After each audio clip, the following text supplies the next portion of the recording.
nous avons Célia Santos. Merci beaucoup d'être présente. Donc, Célia, elle est peintre. Elle est originaire également de la région de Pombal au Portugal. J'ai l'impression qu'il y a beaucoup d'artistes, une région qui inspire. Et donc, elle est animée par la passion de la peinture dès son plus jeune âge. Donc, elle a fréquenté diverses écoles et dès l'âge de 12 ans, donc elle a utilisé ce qu'on appelle la technique du couteau avec de l'acrylique. Et voilà ce que ça donne. C'est vraiment extra. On a tout un tas de mélanges de styles, et là on a quelque chose d'extraordinaire. Et donc elle expose, Célia expose dans la région, elle expose dans les mairies, etc. Donc sa dernière exposition, elle a eu lieu, je crois, à Carrières-sur-Seine. Oui, il y a 15 jours. Voilà. En septembre, lors de la journée du patrimoine, donc à la grotte. Et je pense que les gens ont énormément apprécié ce style de peinture. Donc pareil, elle pourra vous expliquer sa technique, comment ça fonctionne, et voilà, et comment elle en est arrivée là exactement. Merci beaucoup, Célia.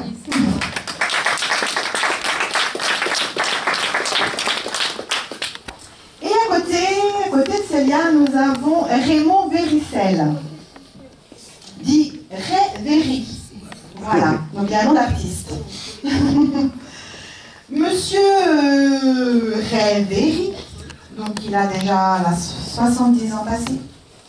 Donc il est plutôt amateur depuis comme ça, toute sa jeunesse, toute sa vie.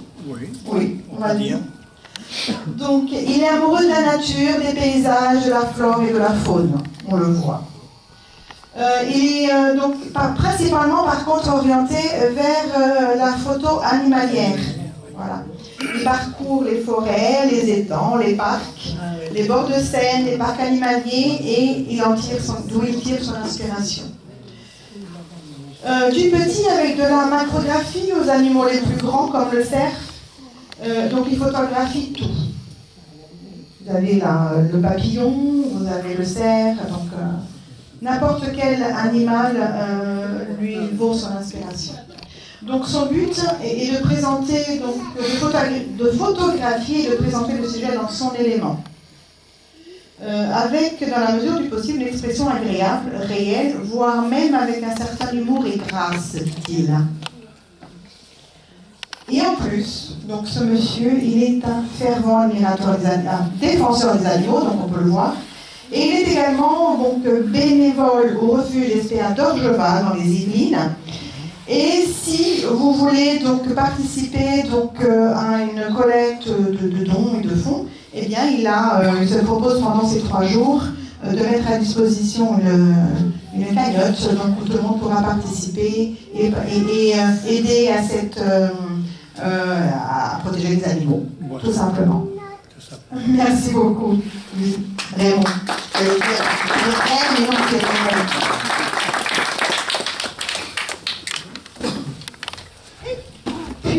Puis un autre monsieur juste à côté. Vous avez dû, je pense déjà, en entrant, voir un petit peu de quoi il retourne. Donc c'est Laurent Garcia.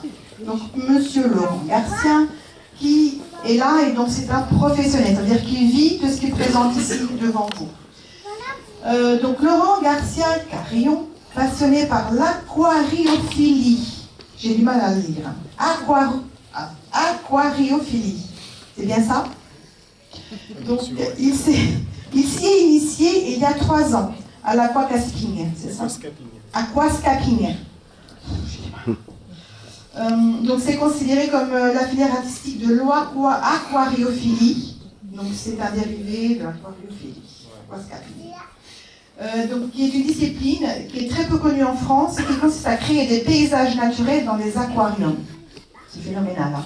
J'ai vu des petits poissons là, qui nagent là-dedans, c'est extraordinaire.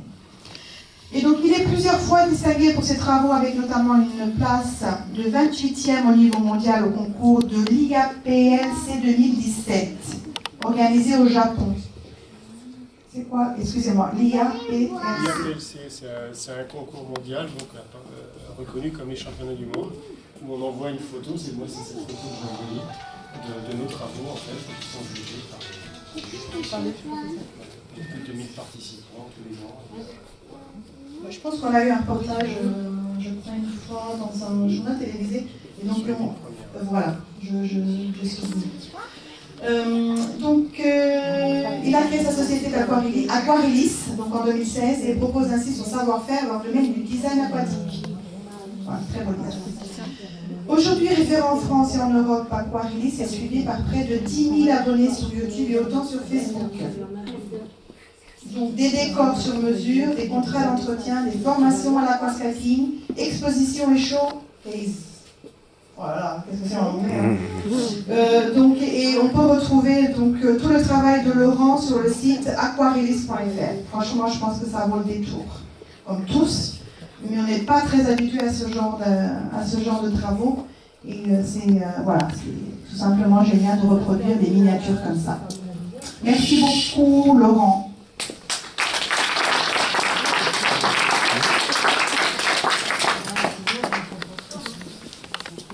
Et Sylvia n'est pas là? C'est moi. Elle est là.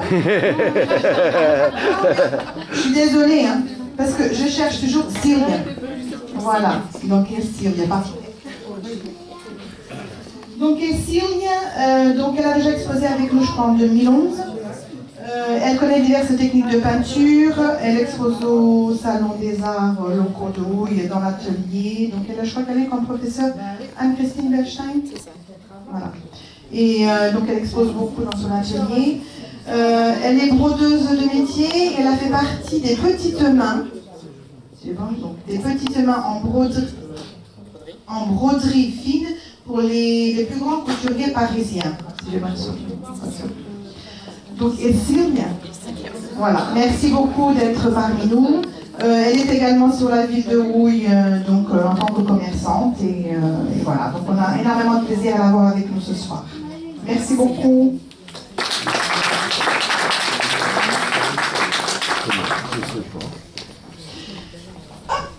Et il ne fait pas tomber. Pardon. Comité de jumelage qui suit. Oui. Donc le comité de jumelage, eh bien c'est déjà, je crois, la 4e participation. Oui. Ou 3e. Troisième. Ben, moi, je sais qu'il y a eu il y a 2 ans, je sais que vous étiez déjà 2 ans avant, donc pour moi 3 c'est sûr. Oui, troisième. Donc le comité de jumelage, bien sûr, de Houille, participe donc à nos 3 jours multithèmes déjà depuis 3 ou 4 saisons. C'est pas des années, donc 3 ou 4 saisons. Donc le comité de jumelage qui a été créé en 1973 avec Friedrich Dorf en premier, si j'ai bonne mémoire. Je crois qu'ensuite est venu Chesham en Angleterre. C'est ça? Oui, c'est Chesham. J'ai du mal avec les langues. Est arrivé, je crois, après la Martinique, avec Schwelcher. C'est ça? Schwelcher. C'est court, là. Et en dernier, je pense qu'est arrivé le Portugal avec Celorico de Basto. Et on va dire Celorico Basto. C'est le plus simple. Dont l'ancien maire est le président de la République actuelle, M. Rebelo de Souza. M. Rebelo de Souza a été maire de la ville de Celorico Basto? Non. Absolument. Il est naturel de là-bas. Oui. Donc, mais pas le maire. Oui, mais enfin, il est... Oui, il est de là-bas, il est de là-bas. Il est de là-bas, il est de là-bas. Il est dimanche là pour voter. Oui, il est de là-bas, il est de là-bas. Il est de là-bas. Donc nous sommes très fiers de jumeler avec Celorico. Surtout qu'il a beaucoup aimé le président actuel. On est très heureux que les choses se soient faites et que vous soyez avec nous et que nous fassions aussi partie un peu de tous ces échanges. Merci beaucoup au comité de jumelage. Et vous présentez donc des bijoux, voilà. Donc, vous avez des choses super intéressantes. Mais c'est cher. Voilà. C'est cher. Oh, mais non. À moins d'1 million, quoi. Mais non. Je pense qu'on pourra se faire plaisir de toute façon. Et on se fera plaisir avec des objets comme ça. Merci beaucoup à vous. Et puis, ces 3 jours, que se passe et déroule au mieux avec nous. Merci beaucoup.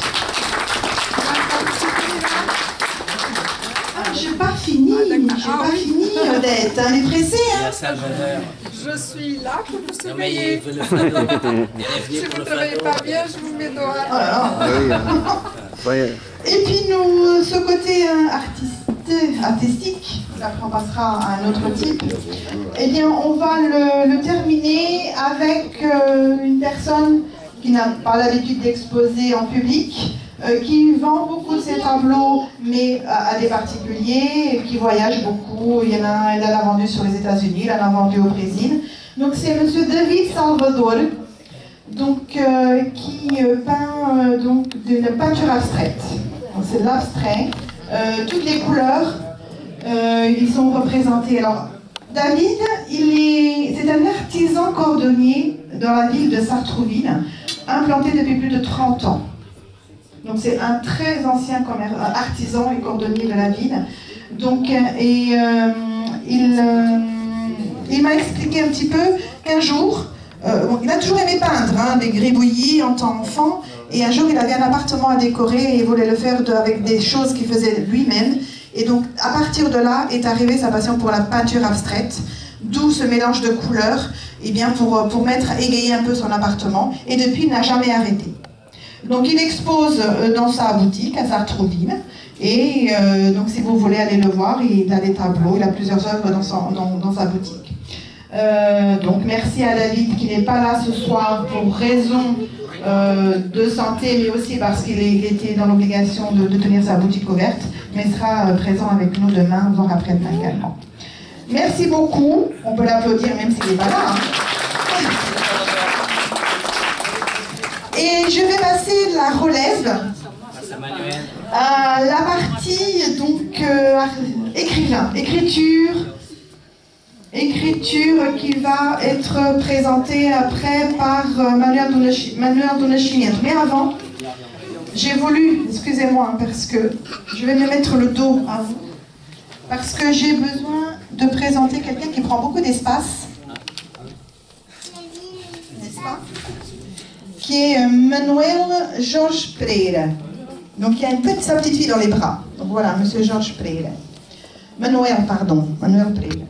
Donc qui exerce comme d'autres personnes en semi-professionnel. Donc Manuel, il vient de la région du 77, donc de la Seine-et-Marne, de Saint-Germain-sur-Morin. C'est ça, Saint-Germain-sur-Morin. Il a commencé à sculpter, donc c'est un monsieur qui a commencé à sculpter dès l'âge de 8 ans. Voilà, comme ça, à 8 ans, il s'est dit je prends une pierre et je sculpte la tête d'un âne avec la pierre qui était destinée à la construction d'une maison. Je pense que nous tous, nous connaissons beaucoup de maisons au Portugal où on a des pierres taillées, puis on fait des murs, etc. Et donc, Manuel il a fait ça un jour, à 8 ans, il s'est dit, bah voilà, et ben, il a sculpté la tête d'un âne. Alors, et à partir de là, ben, c'était parti. Il en a fait sa profession, il est devenu sculpteur. Il est pareil, il vient un peu de la même région, c'est-à-dire il vient de Oren. Donc on retrouve un peu la région centre, Pombal, etc. Et donc il en a fait sa profession en tant que tailleur de pierre. Donc, et c'est n'importe quelle pierre peut lui inspirer quelque chose, et que vous allez voir les œuvres qui sont devant vous, elles sont extraordinaires. Donc il expose depuis 2004, je crois, si j'ai bien bonne mémoire. Aussi bien en France qu'au Portugal. Il va partout, il sculpte, il grave, il travaille toute la matière de la pierre. N'importe quelle pierre, il peut la travailler, la graver et en faire quelque chose de super. Il le boit aussi. Pardon? Il le boit aussi. Ah, le bois. Alors, on n'a pas parlé du bois, hein? Il le cache. Il le cache. Bon, mais ça ne m'étonne pas. Parce que voilà. Merci beaucoup à Manuel d'être présent avec nous tout ce week-end. Et franchement, la diversité du travail est très intéressante. Très. Merci beaucoup. Bien. Manuel do Nascimento, je te passe la relève pour présenter toute cette partie écriture. Merci. Merci à vous. Bon, tandis que c'est moi qui dois présenter les écrivains, alors je vais commencer par Altine Ribel. Altine Ribel, c'est une écrivaine qui a quelques années. Donc c'est son 4e ou 5e livre, c'est ça? 4e, voilà. Je ne me trompe pas, 4e livre. Et elle est quand même dirigée vers les biographies des gens, donc c'est très important. Son dernier livre, c'est celui-ci, c'est celui-là, oui. Donc voilà, donc il y en a plusieurs. Il y en a une, donc le premier c'était celui-là, Fabio Poisson la Gage. Ensuite elle a écrit celui-ci. Après c'était sur ça, et puis donc le dernier. Donc elle est quand même assez reconnue en France, puisqu'elle va un peu partout, du nord au sud de la France, plutôt vers le sud de la France. Au Portugal aussi, je sais qu'elle a présenté ça à Chavez, je ne sais pas lequel c'était à Chavez il n'y a pas très longtemps. C'était la version portugaise voilà. de mon premier livre. Merci de me rappeler. On se voit souvent, mais bon, bah, ça fait que, bon, bah, ça fait la 3e ou 4e fois qu'elle vient avec nous aussi. Elle fait partie d'une association qui s'appelle la SALF, la Société des auteurs lusophones de France, qui va parler beaucoup plus tard. Donc, elle est venue ici, puisqu'on a invité, évidemment. Ensuite, je vais passer à Noël Fonseca. Bon, lui, sa grande partie des livres, c'est de la poésie. Donc, il écrit bien en portugais, en français, au bilingue.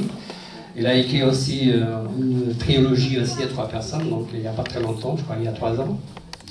2 ans, voilà. Donc bon, bah, c'est pareil, bon, bah, lui, c'est en France, c'est au Portugal, puis maintenant il est au Brésil, parce qu'il passe 6 mois de l'année au Brésil. Donc voilà, donc ses livres sont connus aussi bien au Portugal qu'en France, mais aussi au Brésil. Donc, et puis en plus, Fonseca, comme vous l'avez vu, c'est quand même un réalisateur de ces multi-thèmes depuis le début. Ensuite, je pourrais parler d'autres personnes qui ne sont pas là, donc il y a Antoine de Sauze, il y a Inès, il y a Franklin, mais ils font partie de la SALF. Donc voilà, donc ces livres ils sont ici, ils ne sont pas là aujourd'hui pour deux raisons, parce qu'ils habitent très loin, et donc ils sont là à partir de demain et dimanche, donc c'est pour ça que je mets des livres à la disposition, ces livres. Alors la SALF, c'est quoi la SALF?